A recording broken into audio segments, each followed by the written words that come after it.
At 95, Clint Eastwood reached an age where silence no longer felt necessary. Decades of fame had taught him how to guard his emotions, how to reveal just enough to satisfy curiosity while protecting the parts of himself that mattered most. But age has a way of loosening those defenses. In rare moments of reflection, Eastwood has acknowledged that for all his discipline and emotional restraint, there was one person who could still reach him in ways no one else ever had. It wasn't about control or weakness, but about recognition. Someone who saw him clearly, beyond the image, and beyond the legend. When he quietly admitted that she was the only one who could do that to me, it wasn't a dramatic confession. It was understated, like everything else in his life. And that subtle honesty revealed more about Clint Eastwood than any role he ever played. Growing up hard and learning self-reliance. Clint Eastwood Jr. was born on May 31st, 1930 in San Francisco, at the height of the Great Depression. His childhood was shaped by instability, as his family moved frequently across California, while his father searched for steady work. Those early years taught Eastwood a kind of quiet endurance.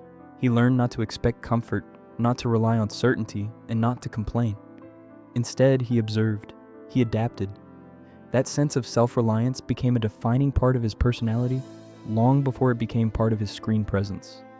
Unlike many future stars, Eastwood didn't grow up dreaming of fame. He worked odd jobs, served in the military, and moved through life with a practical mindset. These experiences grounded him. They also created emotional distance, a habit of standing alone, which would later shape both his career and his complicated relationships, from television cowboy to global icon. Eastwood's first major break came in the late 1950s when he was cast as Rowdy Yates on the television Western Rawhide. The role gave him visibility, but not instant stardom. That came years later, across the ocean, when Italian director Sergio Leone cast him in the Dollars trilogy. As the man with no name, Eastwood redefined the Western hero. He was quiet, morally ambiguous, and driven by an internal code rather than clear ideals. Audiences responded instantly. His minimal dialogue and intense presence turned restraint into power. When the films reached American audiences, Eastwood became a global star almost overnight.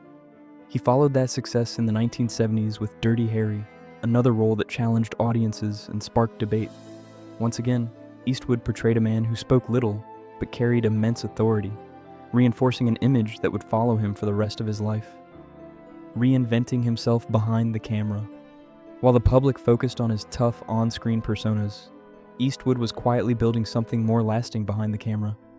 As a director, he showed a deep sensitivity to human complexity. Films like Unforgiven, Mystic River, and $1 Million Baby explored regret, responsibility, and moral consequence. These were not the films of a man obsessed with toughness, but of someone deeply aware of vulnerability. His work earned critical acclaim and multiple Academy Awards, solidifying his place not just as a star, but as an artist. Directing allowed Eastwood to express emotions his characters often concealed. It also gave him control, something he valued deeply. Yet even as his professional legacy grew stronger and more respected, his personal life remained complicated, private, and emotionally guarded, shaped by patterns he rarely discussed publicly. A private life, full of contradictions. Clint Eastwood's personal life never followed conventional lines.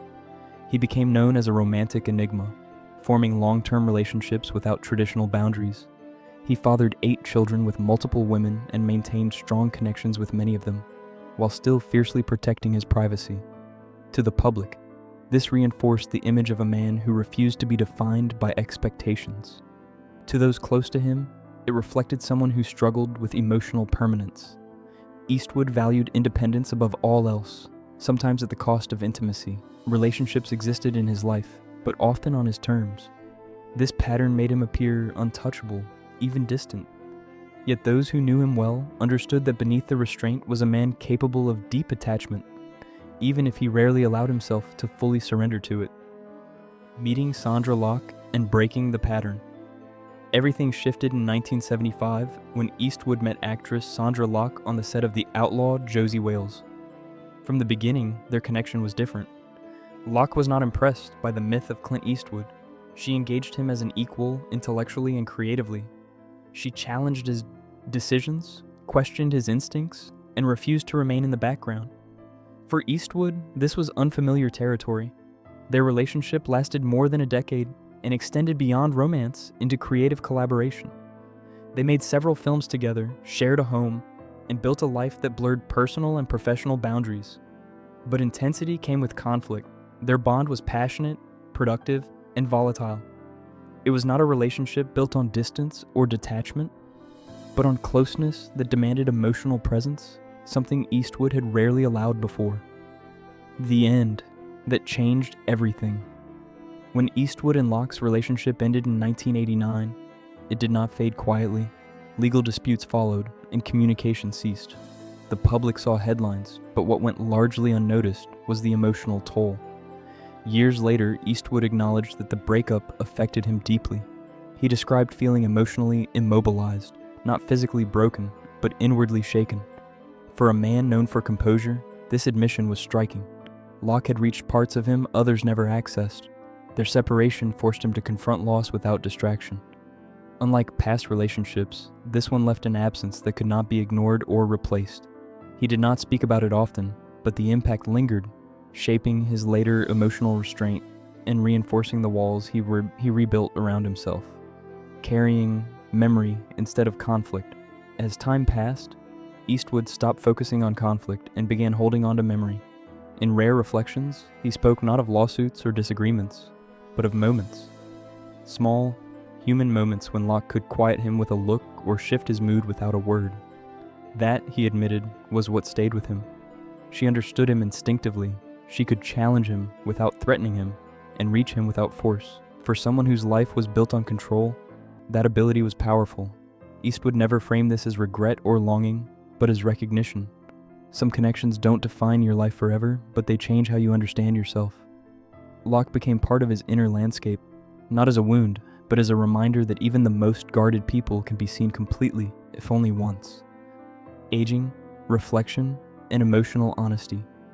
In his later years, Eastwood has embraced reflection without sentimentality.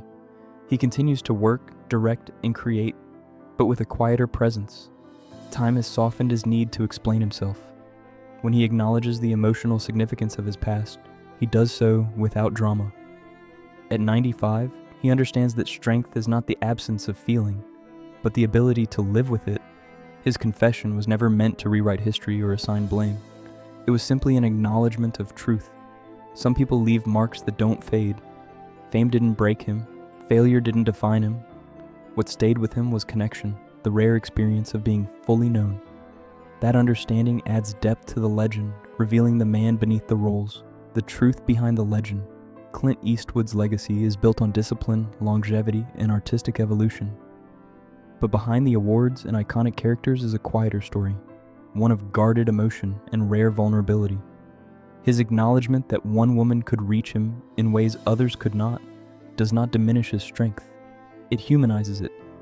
Legends are often remembered for what they achieved, not for what they felt. Eastwood's story reminds us that even the most self-contained lives are shaped by connection. At 95, he doesn't speak to impress or explain. He speaks to clarify. And perhaps that is the final truth behind the legend. Clint Eastwood was never undone by fame or ambition.